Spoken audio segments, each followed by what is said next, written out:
ನಮಸ್ತೆ ಸ್ನೇಹಿತರೆ, ಸ್ವಾಗತ ಕನಸು ಕನ್ನಡತಿ ಕಿಚನ್ಗೆ. ಇವತ್ತಿನ ಸಂಚಿಕೆಯಲ್ಲಿ ಕ್ವಿಕ್ಕಾಗಿ ಈಸಿಯಾಗಿ ಯಾವ ರೀತಿಯಾಗಿ ಮಾಡೋದು ಅಂತ ಅವಲಕ್ಕಿ ತೋರಿಸ್ಕೊಡ್ತಾ ಇದ್ದೀನಿ. ಬನ್ನಿ ನೋಡ್ಕೊಂಬರೋಣ. ಮೊದಲಿಗೆ ಯಾರು ನನ್ನ ಚಾನಲ್ನ ಸಬ್ಸ್ಕ್ರೈಬ್ ಮಾಡಿಲ್ಲ ಪ್ಲೀಸ್ ಸಬ್ಸ್ಕ್ರೈಬ್ ಮಾಡಿಕೊಂಡು ವಿಡಿಯೋ ಪೂರ್ತಿಯಾಗಿ ನೋಡಿ. ಬನ್ನಿ ನೋಡ್ಕೊಂಬರೋಣ ಮಾಡೋದನ್ನು. ಮೊದಲಿಗೆ ನಾನಿಲ್ಲಿ ಗ್ಯಾಸ್ ಒಲೆ ಆನ್ ಮಾಡಿಕೊಂಡು ಒಂದು ಪಾತ್ರೆ ಇಟ್ಕೊಂಡಿದ್ದೀನಿ. ಅದಕ್ಕೆ ಸ್ವಲ್ಪ ಎಣ್ಣೆ ಹಾಕಿ ಬಿಸಿ ಆದಮೇಲೆ ಜೀರಿಗೆ ಸಾಸಿವೆ ಕೂಡ ಸೇರಿಸ್ಕೊಂಡು ಸ್ವಲ್ಪ ಉದ್ದಿನಬೇಳೆ ಕೂಡ ಹಾಕ್ತಾ ಇದ್ದೀನಿ. ಈಗ ಉದ್ದಿನಬೇಳೆ ಬಣ್ಣ ಚೇಂಜ್ ಆದಮೇಲೆ ಸ್ವಲ್ಪ ಶೇಂಗಾ ಕೂಡ ಇದಕ್ಕೆ ಸೇರಿಸ್ಕೊಡ್ತಾ ಇದ್ದೀನಿ. ಇದನ್ನು ಸ್ವಲ್ಪ ಫ್ರೈ ಮಾಡ್ಕೋಬೇಕಾಗತ್ತೆ ಶೇಂಗಾನ ಕೂಡ. ಈಗ ಇದಕ್ಕೆ ಚಿಕ್ಕದಾಗಿ ಕಟ್ ಮಾಡಿ ಇಟ್ಕೊಂಡಿರುವಂತಹ ಈರುಳ್ಳಿಯನ್ನು ಕೂಡ ಸೇರಿಸ್ಕೊಳ್ತಾ ಇದ್ದೀನಿ.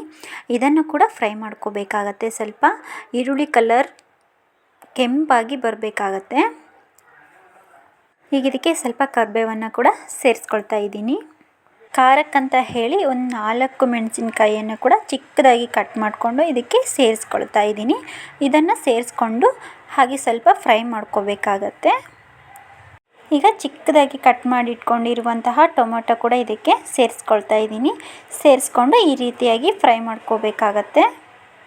ಈಗ ಇದಕ್ಕೆ ಬಣ್ಣಕ್ಕಂತ ಹೇಳಿ ಸ್ವಲ್ಪ ಅರಿಶಿಣದ ಪುಡಿಯನ್ನು ಕೂಡ ಸೇರಿಸ್ಕೊಳ್ತಾ ಇದ್ದೀನಿ.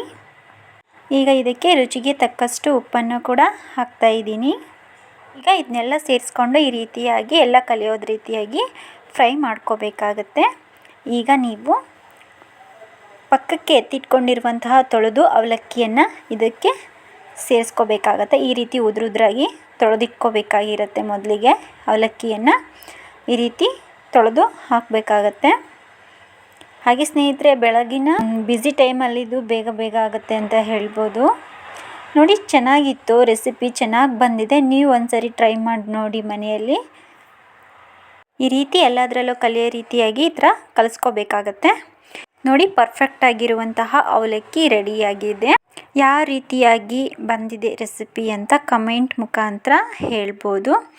ಹಾಗೆ ಸ್ನೇಹಿತರೆ, ನನ್ನ ಚಾನಲ್ ಇನ್ನೂ ಯಾರು ಸಬ್ಸ್ಕ್ರೈಬ್ ಮಾಡ್ಕೊಂಡಿಲ್ವೋ ಪ್ಲೀಸ್ ಸಬ್ಸ್ಕ್ರೈಬ್ ಮಾಡಿಕೊಂಡು ಪೂರ್ತಿಯಾಗಿ ವಿಡಿಯೋನ ನೋಡಿ. ಮತ್ತೆ ಮುಂದಿನ ರೆಸಿಪಿಯೊಂದಿಗೆ ಸಿಗ್ತೀನಿ.